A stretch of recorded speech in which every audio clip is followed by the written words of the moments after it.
but not so berry rotten as mought be.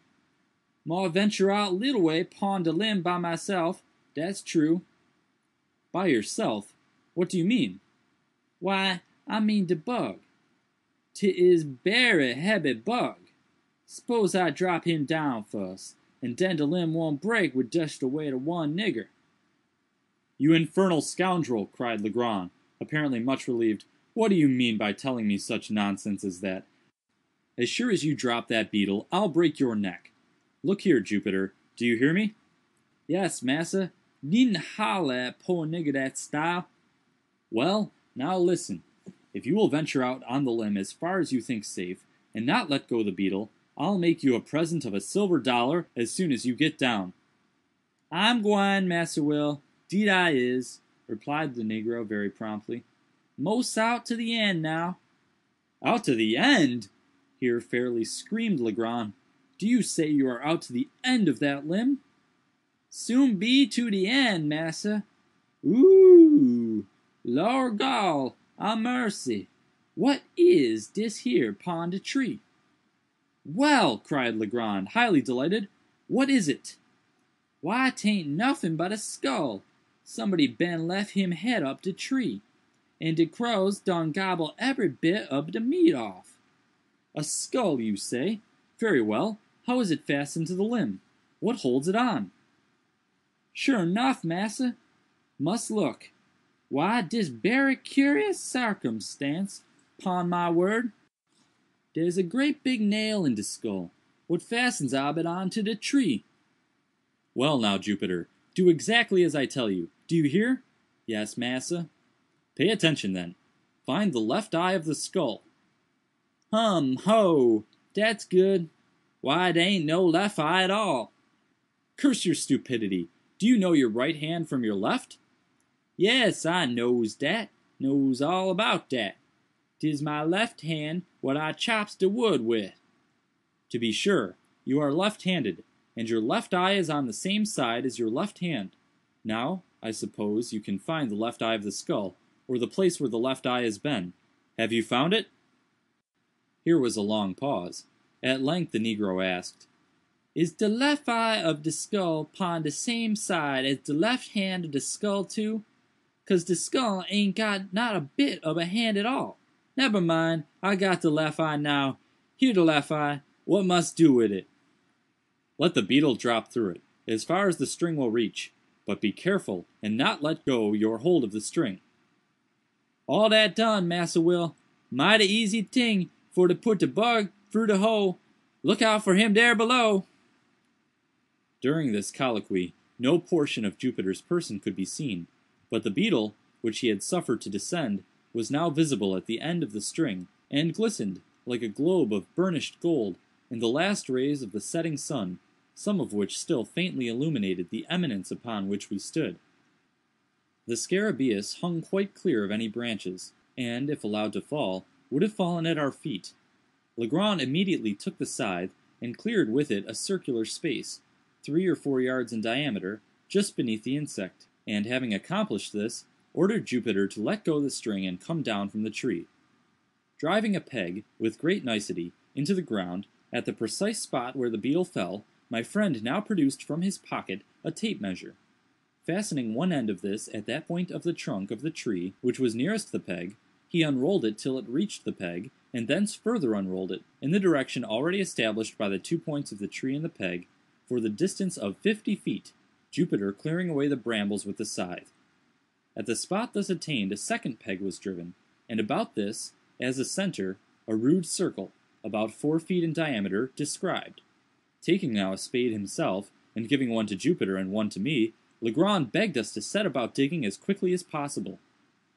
To speak the truth, I had no especial relish for such amusement at any time, and at that particular moment would most willingly have declined it, for the night was coming on, and I felt much fatigued with the exercise already taken, but I saw no mode of escape, and was fearful of disturbing my poor friend's equanimity by a refusal. Could I have depended, indeed, upon Jupiter's aid, I would have had no hesitation in attempting to get the lunatic home by force, but I was too well assured of the old negro's disposition to hope that he would assist me, under any circumstances, in a personal contest with his master. I made no doubt that the latter had been infected with some of the innumerable southern superstitions about money buried, and that his fantasy had received confirmation by the finding of the scarabæus, or, perhaps, by Jupiter's obstinacy in maintaining it to be a bug of real gold. A mind disposed to lunacy would readily be led away by such suggestions, especially if chiming in with favorite preconceived ideas. And then I called to mind the poor fellow's speech about the beetles being the index of his fortune. Upon the whole, I was sadly vexed and puzzled, but at length I concluded to make a virtue of necessity, to dig with a good will, and thus the sooner to convince the visionary, by ocular demonstration, of the fallacy of the opinions he entertained. The lanterns having been lit, we all fell to work with a zeal worthy a more rational cause, and, as the glare fell upon our persons and implements, I could not help thinking how picturesque a group we composed, and how strange and suspicious our labors must have appeared to any interloper who, by chance, might have stumbled upon our whereabouts. We dug very steadily for 2 hours. Little was said, and our chief embarrassment lay in the yelpings of the dog, who took exceeding interest in our proceedings. He, at length, became so obstreperous that we grew fearful of his giving the alarm to some stragglers in the vicinity, or, rather, this was the apprehension of Legrand. For myself, I should have rejoiced at any interruption which might have enabled me to get the wanderer home. The noise was, at length, very effectually silenced by Jupiter, who, getting out of the hole with a dogged air of deliberation, tied the brute's mouth up with one of his suspenders, and then returned with a grave chuckle to his task. When the time mentioned had expired, we had reached a depth of 5 feet, and yet no signs of any treasure became manifest. A general pause ensued, and I began to hope that the farce was at an end.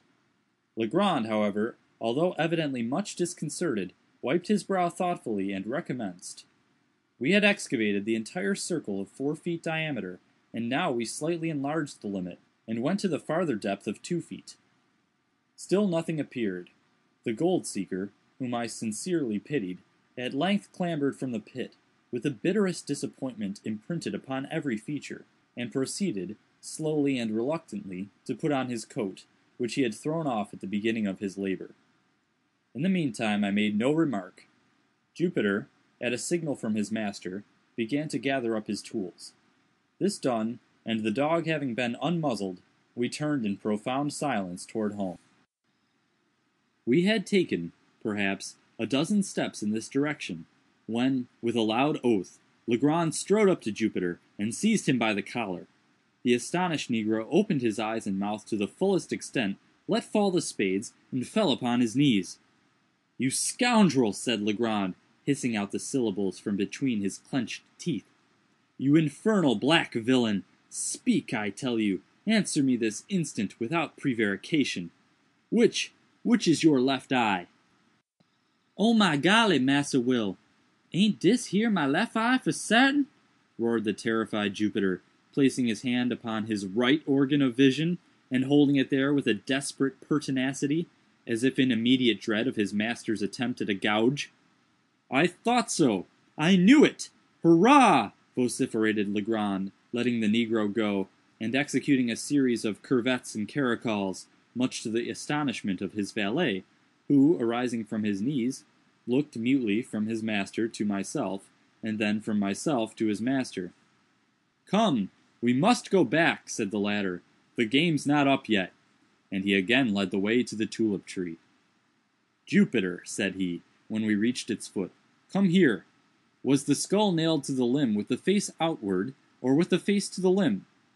"The face was out, massa, so dat the crows could get at the eyes good, without any trouble."